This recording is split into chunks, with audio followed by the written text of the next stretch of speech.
Hello दोस्तों, स्वागत है आपका हमारे YouTube चैनल पर। तो आज मैं बात करने वाला हूं अशोक और काजल की एक ऐसी अनोखी कहानी की जो आपने कभी नहीं सुनी होगी। वीडियो को शुरू करने से पहले अगर आप हमारे चैनल पर नए हैं तो प्लीज़ हमारे चैनल को सब्सक्राइब कर लीजिए और बेल आइकन को भी दबा दीजिए। तो आइए आज की वीडियो। काजल एक गवर्नमेंट अध्यापिका है, साथ ही बेहद खूबसूरत भी। उम्र करीब 33 वर्ष के आसपास रही होगी। राधिका की पोस्टिंग अपने ज़िले के आखिरी छोर पर सरकारी स्कूल में थी। काजल इन दिनों काफ़ी रूखी रूखी लग रही थी। उसे शायद कुछ याद आ जाता और वो मायूस हो जाती। दरअसल काजल की शादी को करीब 8 वर्ष पूरे हो चुके थे। उसके पति एक प्राइवेट कंपनी में काम किया करते थे। एक दिन में शाम को घर लौट रहे थे कि उनका एक्सीडेंट हो गया था और वो अब इस दुनिया में नहीं रहे। काजल काफ़ी दुखी रहने लगी और यह घटना शादी के 2.5 साल बाद की हो गई। काजल को अपनी नौकरी पर जीवन जीना पड़ रहा था। हालांकि सरकारी नौकरी थी, परंतु उन्हें घर से दूर रहना पड़ रहा था। गांव में किसी के मकान पर कमरा लेना पड़ा और वह अकेले रहने लगी। मकान मालिक के घर में एक लड़का और रहता था जिसका नाम अशोक था। वह अपनी पढ़ाई पूरी कर रहा था, इसीलिए वह भी अकेला उसी घर में कमरा किराए पर लेकर रह रहा था। अशोक की उम्र करीब 26 वर्ष थी। अशोक दिल से काफ़ी संवेदनशील था, अपने काम से काम रखता था और किसी से फालतू बातें नहीं करता था। काजल व अशोक दोनों एक ही मकान में मालिक के घर में रहते थे। एक दिन सुबह अशोक को कुछ रोने की आवाज़ सुनाई दी। अशोक ने काजल के कमरे की तरफ कभी कदम भी नहीं रखे, परंतु रोने की आवाज़ ने उसे खींच लिया। वह काजल के कमरे में जाकर देखता है तो काजल अपने पेट को पकड़ के रो रही थी।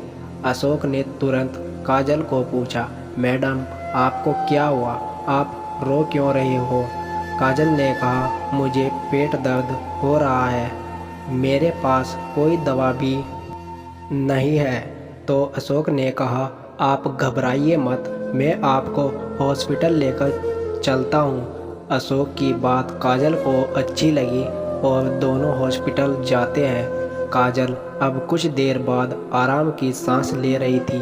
अशोक ने कहा, मैडम आप यहाँ पर अकेले रहते हैं और आपसे यहाँ पर कोई मिलने भी नहीं आता। आपकी फैमिली में सब ठीक तो है ना? काजल ने कहा, नहीं, मेरी खुशियाँ शायद भगवान को मंजूर नहीं है, वह मुझे खुश नहीं देखना चाहते। आज से करीब 4 साल पहले मेरे पति को इन्होंने मुझसे छीन लिया। मैं तो यहाँ पर नौकरी करके अपना गुजारा कर रही हूँ। दोनों अपने कमरे पर वापस लौट जाते हैं। अशोक को बहुत ही बुरा फील होता है, परंतु अशोक और काजल की अब दोस्ती हो चुकी थी। काजल को कोई भी तकलीफ़ होती तो अशोक तुरंत उनकी मदद करने को तैयार रहता। धीरे धीरे दोनों में गहरी दोस्ती हो गई। यहाँ तक ठीक था, परंतु एक दिन अशोक और काजल शॉपिंग करने बाजार चले जाते हैं। अशोक को काजल अच्छी लगने लगी और काजल के मन में ऐसा कुछ नहीं था। काजल अशोक को अपना एक दोस्त मानती थी। काजल एक दुकान पर कुछ खरीद रही थी, तभी उसके मुंह से निकल गया, मुझे सिंदूर भी दो। दुकान वाले ने सिंदूर दिया। काजल ने उस डिबिया को वापस कर दिया, बोली, मुझे यह नहीं चाहिए। यह सब अशोक भी देख रहा था। वे दोनों वापस घर लौट जाते हैं। अशोक को वह बात वापस याद आने लगी और रात में कुछ सोचते सोचते सोया ही नहीं। सुबह अशोक काजल के कमरे में जाकर काजल से कहता है, मैडम मैं एक बात आपसे कहूँ, आप बुरा तो नहीं मानोगे? काजल ने कहा, अरे इसमें बुरा क्या मानना, तुम कहो क्या कहना है।